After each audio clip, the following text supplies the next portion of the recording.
On January 3, 2026, sa Miraflores Palace, Caracas, Venezuela. Sa loob lamang ng 70 minuto, ang anino ng Bolivarian Revolution na naghari ng mahigit 2 dekada ay biglang naglaho sa dilim. Ngayong gabi, si Nicolas Maduro ay hindi na natutulog sa kanyang malawak na presidential suite.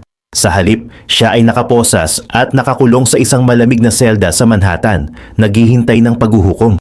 Ang kanyang asawang Cecilia Flores ay nasa ilalim ng mahigpit na kustodya, malayo sa karangyaan ng palasyo. Samantala, si Delcy Rodriguez ay nakatayo sa harap ng mga kamera, nanunumpa bilang bagong pinuno. Habang sa likod ng mga tabing ay nararamdaman niya ang malamig na presyon ng mga utos mula sa Washington. Ngunit habang ipinagdiriwang ni Donald Trump ang pagbabalik ng demokrasya, ang mga barko ng Amerika ay hindi relief goods ang kinakarga, kundi ang bilyon-bilyong dolyar na halaga ng krudo mula sa Orinoco Belt. Nakatitig ang buong mundo sa mga satellite images ng mga minahan ng ginto at rare minerals na ngayon ay binabantayan na ng mga banyagang tropa. Ang tanong ng marami, bakit mas pinili ng Amerika ang isang insider ng lumang rehimen kaysa sa mga tunay na leader ng oposisyon? Bakit tila mas mahalaga ang bilis ng pag-extract ng langis kaysa sa pagbabalik ng tunay na boses ng mga mamamayan? Higit sa lahat, ito ang dapat mong pag-isipan. Ang giyera ba laban sa droga at narco-terrorism ay isa lamang dambuhalang smokescreen o diversionary tactic upang makuha ang pinakamalaking resource price sa balat ng lupa nang walang kumukontra? Bago tayo magumpisa, baka pwede pa like ng video na ito.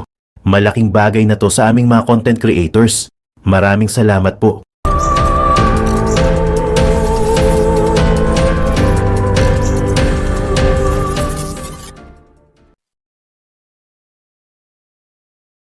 Sa loob ng mahigit 2 dekada, ang Venezuela ay hindi lamang naging sentro ng usapang politika sa Latin America, kundi naging pangunahing target ng mga dambuhalang bansa dahil sa isang katotohanang mahirap baliwalain.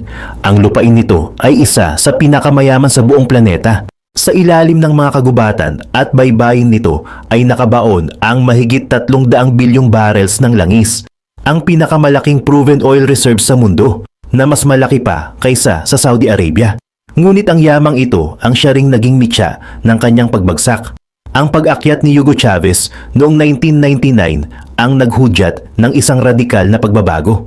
Ginamit niya ang langis bilang diplomatic weapon. Para sa Amerika, ang Venezuela ay hindi lamang supplier ng enerhiya. Ito ay isang estratehikong kasosyo na biglang naging kaaway. Nang simulan ni Chavez ang nationalization noong 2007, hindi lamang pera ang nawala sa mga kumpanyang Amerikano tulad ng ExxonMobil at ConocoPhillips. Nawalan ang Estados Unidos ng kontrol sa isang mahalagang daloy ng enerhiya sa mismong bakuran nito, Western Hemisphere. Ang heavy crude ng Venezuela ay espesyal, malapot at mahirap iproseso, ngunit ang mga refinery sa Gulf Coast ng Amerika ay sadyang ginawa para rito. Nang putulin ng Venezuela ang ugnayan, napilitan ang mga Amerikano na maghanap ng alternatibo, habang ang Venezuela naman ay unti-unting lumapit sa mga karibal ng US. Dito pumasok ang interes ng China at Russia. Dahil sa matinding sanctions mula sa kanluran, ang gobyerno ni Nicolas Maduro, na humalili kay Chavez noong 2013, ay kumapit sa Beijing at Moscow. Ang China ay nagpautang ng mahigit $60 billion kapalit ng langis, habang ang Russia ay nagbigay ng proteksyong militar at teknolohiya. Para sa Washington, ang presensya ng China at Russia sa Venezuela ay isang direktang hamon sa Monroe Doctrine. Ang lumang polisiya na nagsasabing ang Amerika ang dapat na may impluensya sa buong Western Hemisphere. Ang Venezuela ay naging isang malaking chessboard kung saan ang langis ang mga pyesa at ang kapangyarihan ang premyo. Ngunit hindi lang langis ang nasa listahan. Ang tinatawag na Arco Minero del Orinoco o ang Mining Arc ay naglalaman ng bilyon-bilyong dolyar na halaga ng ginto, diamante, iron ore at coltan, isang mineral na kritikal sa paggawa ng mga smartphone at makabagong sandata. Sa gitna ng krisis sa ekonomiya, kung saan ang inflation ay umabot sa antas na hindi na kayang bilangin, ang ginto ang naging lifeline ng rehimen ni Maduro upang makaiwas sa sanctions. Ang illegal na pagmimina at pagpupuslit ng ginto patungong Turkey at Iran ay naging sentro ng atensyon ng international intelligence communities. Sa pagpasok ng 2024, ang sitwasyon ay naging mas komplikado dahil sa seguridad at migrasyon. Ang pagbagsak ng ekonomiya ay nagtulak sa mahigit 8 milyong Venezuelans na mag-evacuate. Marami sa kanila ay naglakad patungong US border. Kasabay nito, ang pag-usbong ng mga sindikatong tulad ng Tren de Aragua ay naging rason para sa Estados Unidos na ituring ang Venezuela hindi lang bilang isang diktadurya, kundi bilang isang narco-state na nagbabanta sa kaligtasan ng mga lungsod sa Amerika. Ang lahat ng ito mula sa pangangailangan sa murang langis para sa mga Amerikanong refiners, ang pagpapaalis sa impluwensya ng China hanggang sa pagkontrol sa krisis sa border, ang nagsilbing pundasyon kung bakit ang interbensyon noong 2025 ay hindi na naging tanong ng kung, kundi ng kailan. Ang pagbabalik ni Donald Trump sa White House noong January 2025 ay nagdala ng isang bagong uri ng tensyon sa West Wing. Sa loob ng Oval Office, ang dating maximum pressure campaign ay hindi na sapat. Ang diskurso ay lumipat mula sa simpleng sanctions patungo sa direktang pagbuwag sa rehimen sa Caracas. Ngunit sa likod ng mga matatapang na pahayag sa social media, may nagaganap na matinding internal struggle sa pagitan ng mga advisors ni Trump, ang mga hawks o ang mga pabor sa agresibong aksyong militar. Sa pangunguna ni Marco Rubio at Stephen Miller ay kailangang kumbinsihin ang isang pangulo na ang pangunahing pangako sa kanyang mga botante ay ang pag-iwas sa forever wars. Para kay Rubio, ang Venezuela ay hindi lang isang foreign policy issue, kundi isang domestic crisis. Ipinunto niya na ang strategic patience ng mga nakaraang administrasyon ay nagbigay lamang ng oras kay Maduro upang gawing base ng operasyon ng Russia at Iran ang South America. Ngunit ang pinakamabigat na balakid sa kanilang plano ay ang tinatawag na Chevron Paradox. Sa ilalim ng Administrasyong Biden, pinayagan ang kumpanyang Chevron na mag-operate sa Venezuela sa ilalim ng isang special license. Ang katwiran noon ay para mapanatiling stable ang pandaigdigang presyo ng langis, ngunit para sa kampo ni Trump, ito ay isang anyo ng pagkakanulo. Ang perang kinikita mula sa operasyong ito ay direktang dumadaloy sa bulsa ng rehimen, na siyang ginagamit naman ni Maduro para bayaran ang kanyang mga general at panatilihin ang kanilang katapatan. On February 2025, sa isang closed-door meeting, iniulat na hinampas ni Trump ang mesa at sinabing, "We are funding our own enemies with our own companies. This ends now." Ang tunay na mitya na nagpabilis sa desisyon ng Estados Unidos ay ang biglang pag-angat ng krimen na iniuugnay sa Tren de Aragua. Ang gang na ito na nagmula sa mga bilangguan ng Venezuela ay naging muka ng migrant crime sa mga lungsod ng Amerika gaya ng New York at Denver. Ginamit ito ng White House upang i-frame ang intervention hindi bilang isang pagsalakay para sa langis, kundi bilang isang police action para protektahan ang mga pamilyang Amerikano. Dito na nagsimula ang serye ng mga sikretong briefing sa Pentagon para sa isang decapitation strike. Hindi gaya ng Iraq na nangailangan ng daan-daang libong tropa, ang bagong plano na binigyan ng codename na Operation Absolute Resolve ay nakatuon sa surgical precision. Tanggalin ang ulo ng gobyerno at hayaang gumuho ang buong istruktura mula sa loob. Habang papalapit ang kalagitnaan ng 2025, ang presensya ng US Navy sa Caribbean ay naging mas kapansin-pansin. Ang mga destroyers at surveillance planes ay nagsimulang gumawa ng Freedom of Navigation operations na dahan-dahang lumalapit sa 12-mile territorial limit ng Venezuela. Ang bawat kilos ng US ay sinasagot ni Maduro ng mga televised military drills at ang pagpapakita ng mga anti-aircraft missiles na binili mula sa Russia. Ang mundo ay nanonood sa isang dambuhalang game of chicken sa dagat, kung saan ang Amerika ay naghihintay na lamang ng isang maliit na spark, isang maling putok o isang hinarang na barko upang tuluyang pakawalan ang bagsik ng agila sa Miraflores. Ang tensyong namuo sa dagat ay tuluyan ng sumabog noong August 2025. Sa ilalim ng utos ni Donald Trump, ang US Navy ay nagpadala ng 5 Arleigh Burke-class destroyers at libu-libong tropa malapit sa territorial waters ng Venezuela. Ang opisyal na dahilan, Isang agresibong anti-drug operation upang harangin ang bulto-bultong cocaine na di umano'y protektado ng Cartel de los Soles. Pero sa mata ng international community, malinaw ang mensahe. Ang Venezuela ay nasa ilalim na ng isang de facto na blockade. Hindi na ito usapin ng diploma-diplomasya. Ito ay pagpapakita ng puwersa na naglalayong sakalin ang ekonomiya ni Maduro hanggang sa wala na siyang maibayad sa kanyang mga sundalo. On September 2025, ang sitwasyon ay naging madugo. Nayanig ang rehiyon ng maganap ang serye ng boat bombings sa karagatan ng Caribbean at Pacific Coast. Mahigit 30 strikes ang naitala kung saan ginamitan ng mga US drones at naval artillery ang mga hinihinalang drug boats. Ang resulta ay trahedya. Mahigit 115 katao ang kumpirmadong patay. Habang ipinagmamalaki ng Washington na matagumpay nilang na-neutralize ang mga smuggler, mariing itinanggi ito ng Caracas. Ipinakita ni Maduro sa telebisyon ang mga wasak na lambat at bangka. Iginiit na ang mga napatay ay mga ordinaryong fishermen lamang na naghahanap buhay sa gitna ng gutom. Ang insidenteng ito ang naging mitya upang tuluyang maputol ang anumang komunikasyon sa pagitan ng Miraflores at White House. Pagsapit ng unang linggo ng December 2025, itinaas pa ng Amerika ang antas ng komprontasyon. Isang malaking oil tanker na may lulang krudo patungong China ang sinabat at kinumpiska ng US Coast Guard malapit sa baybayin ng Venezuela. Ang kauna-unahang kaso ng direktang seizure sa isang sovereign-linked vessel. Bilang ganti, inanunsyo ni Trump noong kalagitnaan ng buwan ang isang full oil blockade. Walang lalabas na langis, walang papasok na dolyar. Ayon sa kanyang post sa Truth Social, ang utos na ito ay isang death sentence sa natitirang ekonomiya ng bansa. Dahil ang langis na lamang ang tanging nagpapanatili sa artipisyal na buhay ng rehimen. Hindi nagpa-intimidate si Maduro. Sa isang nagniningas na talumpati sa gitna ng Caracas, idineklara niya ang estado de guerra. Inutusan niya ang mobilisasyon ng mahigit 4.5 million militiamen, mga sibilyang binigyan ng baril at pagsasanay upang protektahan ang bawat kanto ng bansa laban sa tinawag niyang Yankee Invasion.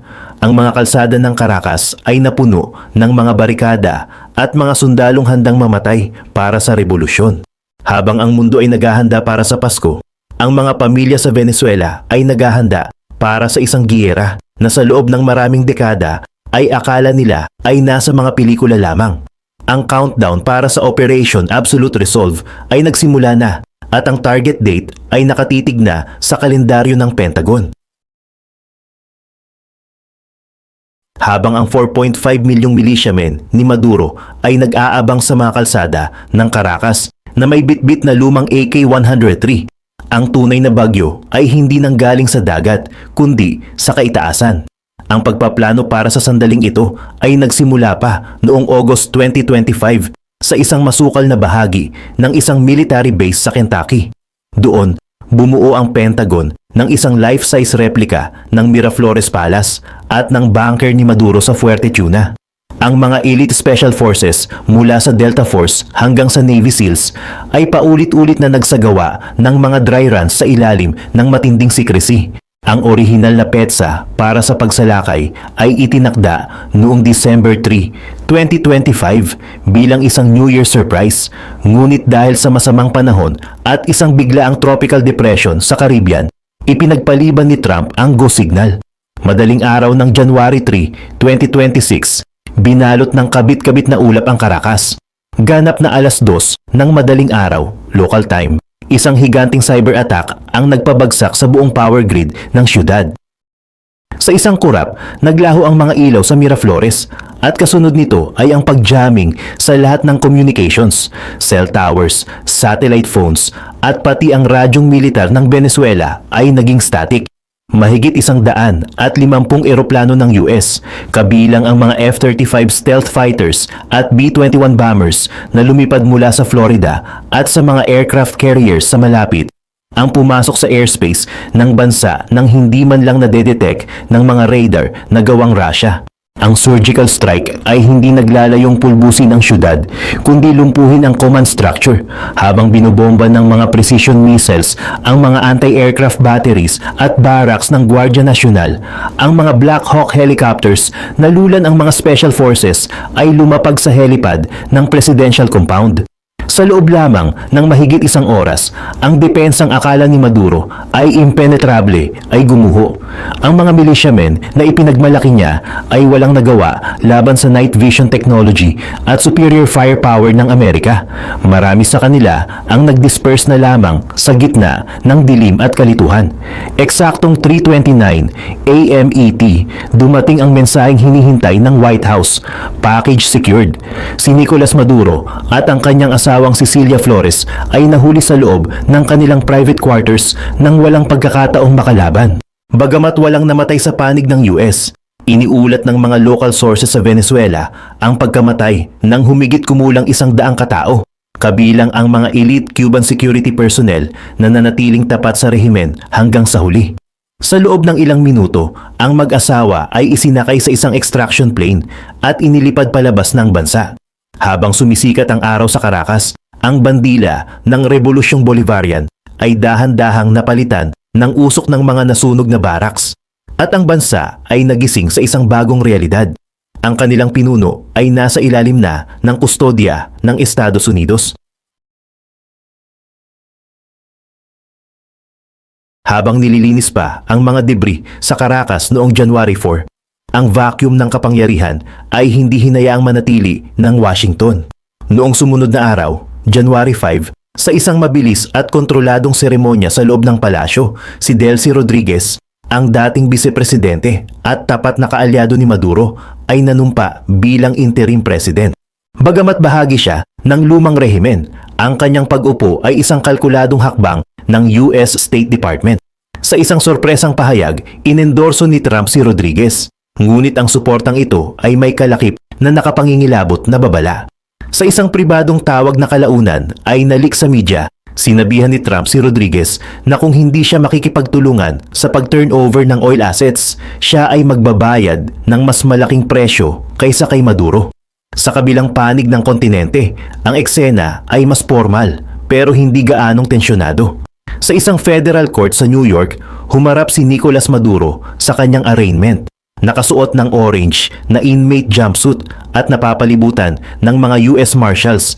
Mahinang binigkas ni Maduro ang not guilty sa mga kaso ng narco-terrorism. Ang imahe ng dating diktador na nakaposas ay naging viral sa buong mundo, isang simbolo ng bilis ng pagbagsak ng kanyang kapangyarihan. Itinakda ng judge ang susunod na hearing sa March 17 at pansamantala siyang dinala sa isang high security facility habang ang kanyang asawa na Cecilia Flores ay nanatiling nasa ilalim ng restrictive custody.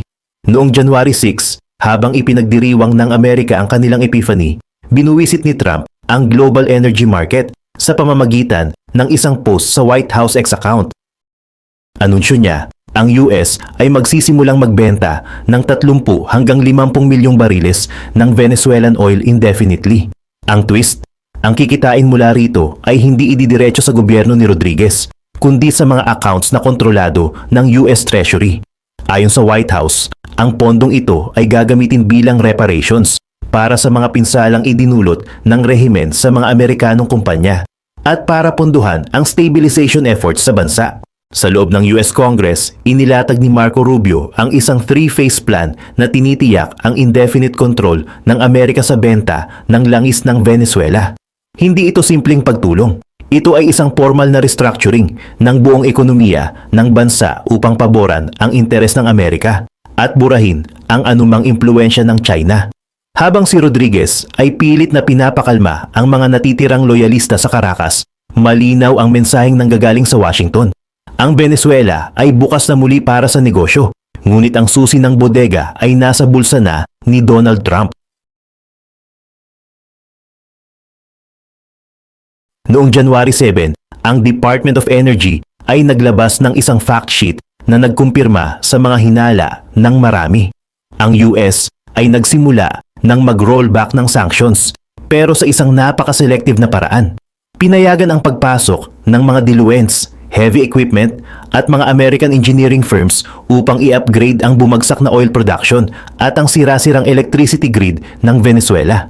Hindi ito ginawa para sa kaginhawaan ng mga lokal, kundi para masigurong hindi titigil ang daloy ng krudo na ipinangako ni Trump sa mga Amerikanong refiners. Kinabukasan, January 8, sa isang mainit na panayam sa New York Times, nilinaw ni Trump ang lawak ng kanyang ambisyon. Sa gitna ng mga tanong kung kailan babalik ang tropa ng US, kaswal niyang sinabi na ang oversight ng Amerika ay tatagal ng much longer than months, possibly years. Direkta niyang inamin na halos araw-araw ang komunikasyon ni Marco Rubio kay Delcy Rodriguez upang idikta ang bawat galaw ng interim government. Ang nakagulantang sa marami ay ang kanyang malamig na pagtrato sa mga tradisyonal na leader ng oposisyon sa kabila ng pagiging 2025 Nobel Peace Prize winner ni Maria Corina Machado at ang pagkapanalo ni Edmundo Gonzales sa nakaraang eleksyon. Tila isinantabi sila ng White House. Para kay Trump, si Rodriguez ang pragmatic choice dahil kontrolado nito ang burokrasya na kailangan para sa mabilis na extraction ng resources. Habang nagaganap ang panayam, gumawa rin si Trump ng isang krusyal na tawag kay Colombian President Gustavo Petro. Sa loob ng ilang minuto, naglaho ang mga dating banta ng US laban sa Colombia kaugnay ng cocaine trade. Ang kapalit, kailangang maging buffer zone ang Colombia para sa anumang spillover ng insurgency mula sa Venezuela at tiyaking hindi makikialam ang ibang bansa sa rehiyon. Dito rin muling binigyang diin ni Trump ang kanyang paboritong konsepto, ang reimbursement. Ang 30 hanggang 50 milyong barrels na kukunin ng US ay hindi na tinatawag na tulong, kundi bayad sa gastos ng Amerika sa pagpapabagsak kay Maduro. Ang naging epekto ng pahayag na ito ay mabilis na naramdaman sa buong Latin America. Ang mga bansa sa rehiyon ay nahati, ang iba ay natatakot sa bagong imperialismo ni Trump, habang ang iba naman ay tahimik na umaasa na ang pag-stabilize sa Venezuela ay magtatapos na sa migration crisis. Ngunit sa likod ng bawat desisyon ni Trump ay isang malinaw na mensahe.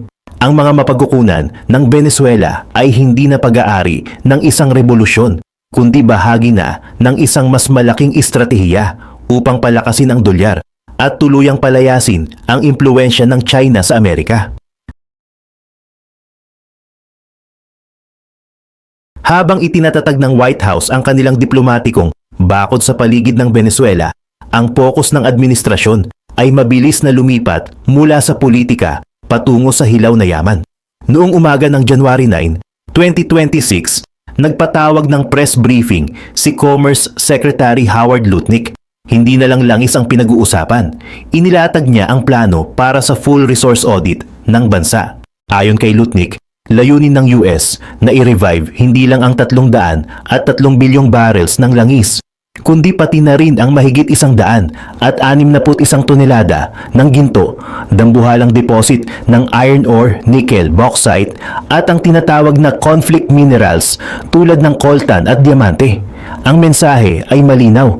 Ang Venezuela ay gagawing industrial na makina na magpapakain sa supply chain ng Amerika. Ang hakbang na ito ay isang direktang serye ng body blows laban sa China.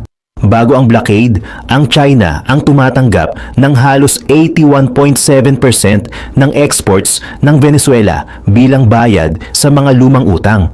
Ngunit sa ilalim ng bagong pamamahala ni Rubio at Lutnick, ang mga kontratang ito ay idineklarang null and void dahil sa korupsyon ng nakaraang rehimen. Sa pamamagitan ng pagkontrol sa daloy ng petrodollar sa Caracas, epektibong pinatalsik ng Amerika ang impluwensya ng Beijing sa rehiyon, isang geopolitical masterstroke na nagpataas sa halaga ng dolyar sa pandaigdigang merkado. Gayunpaman, sa kabila ng kislap ng ginto at langis, ang mga malalaking kumpanya tulad ng Exxon at Shell ay nananatiling hesitant. Ang pagtataya ng mga eksperto ay nangangailangan ng mahigit 100 bilyong dolyar na investment at halos isang dekadang rehabilitasyon para maibalik ang Venezuela sa dati nitong rurok. Bukod sa teknikal na aspeto, nariyan ang banta ng seguridad. Bagamat nasa New York si Maduro, ang kanyang mga loyalista at ang mga natitirang kolektibos, mga armadong grupo ng sibilyan, ay nagsisimulang mag-organisa sa mga kabundukan. May mga ulat na ng mga pananabutahe sa mga pipeline sa Zulia at Monagas na nagpapahiwatig na ang panunungkulan ni Delcy Rodriguez ay nakasandal lamang sa talim ng bayoneta ng Amerika. Sa labas ng bansa, ang tensyon ay nagsisimulang magkaroon ng lamat. Ang United Nations ay nagpahayag ng matinding pagkabahala sa kaligtasan ng mga sibilyan at ang legalidad ng pagkuha sa mga assets. Habang sa loob ng US Congress, may mga progresibong lehislador na nagsimulang tumawag para sa impeachment ni Trump dahil sa paglabag sa international law. Ngunit sa kanyang pinakahuling post sa Truth Social, tila wala itong halaga sa Pangulo. Nag-drop siya ng mga pahiwatig na ang modelong ito ng intervention for reimbursement ay maaari ring gamitin sa iba pang problematic areas gaya ng Panama Canal o maging sa Greenland. Ang mundo ay kasalukuyang nakasaksi sa pagsilang ng isang bagong panahon kung saan ang mga hangganan ay muling iginiguhit ng mga kumpanya at ang kalayaan ay may nakapaskil na presyo. Habang ang huling sinag ng araw noong January 9 ay lumulubog sa likod ng Cordillera de la Costa, isang hindi pamilyar na katahimikan ang bumalot sa Caracas.